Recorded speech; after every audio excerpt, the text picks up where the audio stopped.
बात बात पर मांगा जाता है सबूत कि अल्लाह कहां है, खुदा कहां है ईश्वर। और देखिए अमेरिका के बाद अब इजराइल भी ये समझ गया है कि ऊपर बैठा कोई ना कोई ऐसा सर्वशक्तिमान है जो लगातार आप पर नजर गड़ाकर बैठा है। वो देख रहा है आपकी हरकतें। ये पूरी जिम्मेदारी के साथ अपने चैनल पर इसलिए कह रहा हूं क्योंकि पहले अमेरिका में आपने आग का तांडव देखा और अब इजराइल की हालात देखकर आप समझ जाएंगे कैसे वहां पर सब कुछ धुआं धुआं हो गया। नहीं, हिजबुल्लाह ने अटैक नहीं किया इस बार हुती लड़ाकों ने अटैक, नहीं फिलिस्तीनी लड़ाकों ने, ईरान ने कोई हमला इजराइल पर किया है। यह आसमानी कहर टूट पड़ा है इजराइल पर, जिसकी वजह से 10,000 से ज्यादा इजरायली सेटलर्स जिन्हें इजराइल ने बसाया था फिलिस्तीनियों की जमीन पर, वो अपना अपना घर बार छोड़कर भाग खड़े हुए हैं। एक एक तस्वीर जरा गौर से देखिएगा। नमस्कार, मैं हूं प्रज्वल गौतम और आप देख रहे हैं द लाइव टीवी।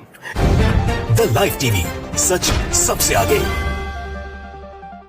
शुरुआत करने जा रहा हूं तो कुछ तस्वीरों के जरिए। पहले अलग अलग कुछ तस्वीरें एक साथ स्क्रीन पर आप देख सकते हैं। ये सारी तस्वीरें इजराइल से निकल कर आई है फिलिस्तीन की तस्वीर है। फिलिस्तीन इसलिए नहीं कह रहा हूं कि इस दौर में जिन लोगों ने दुनिया के नक्शे को बदला और उसको बताया कि यही असली नक्शा है, उसमें इसे फिलहाल इजराइल के नाम से जाना जाता है। ये फिलिस्तीनियों की जमीन है जहां पर इजरायली सेटलर्स यानी इजराइल के नागरिकों को बसाया गया था। इन सेटलर्स ने जैसे ही इस आग के तांडव को देखा फौरन अपने घर मकान दुकान छोड़कर भाग गए। इनकी तादाद 10, 20, 50, 100, 200 नहीं है, 10,000 से ज्यादा ऐसे इजरायली हैं जिन्हें अपना घर बार छोड़कर भागना पड़ा है। देखिए नदीम अहमद भी कह रहे हैं कि इजराइल चल रहा है और आग की लपटें गजा सीमा के पास टैंक इकाई की ओर पहुंच रही है। आप इजरायलियों के लिए क्या चाहते हैं?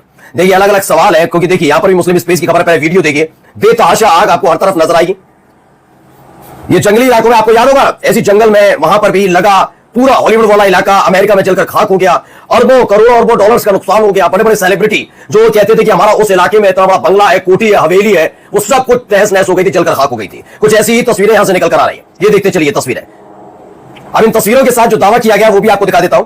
मुस्लिम स्पेस की खबर है कि पिछले कई घंटों से कब्जे वाले यरूशलेम के पश्चिमी हिस्से में व्यापक और तीव्र आग लगी है, जिससे लगभग 10,000 इजरायली कब्जेदार अपने घरों से भाग निकले और 16 इजरायली घायल हुए।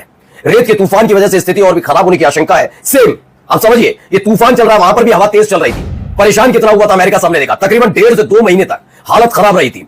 और ये वो दौर था जब जो बाइडेन सत्ता में थे और सत्ता हस्तांतरित होने वाली थी, यानी राष्ट्रपति पद की शपथ डोनाल्ड ट्रंप लेने वाले थे। याद है आपको? तब भी आपको मैं तस्वीर दिखाई और अब देखिए इजराइल के हालात ऐसे ही लगातार बिगड़ते जा रहे हैं। अब इसमें कुछ और खबरें आपको दिखाने जा रहा हूं, खबरें देखते चलिएगा।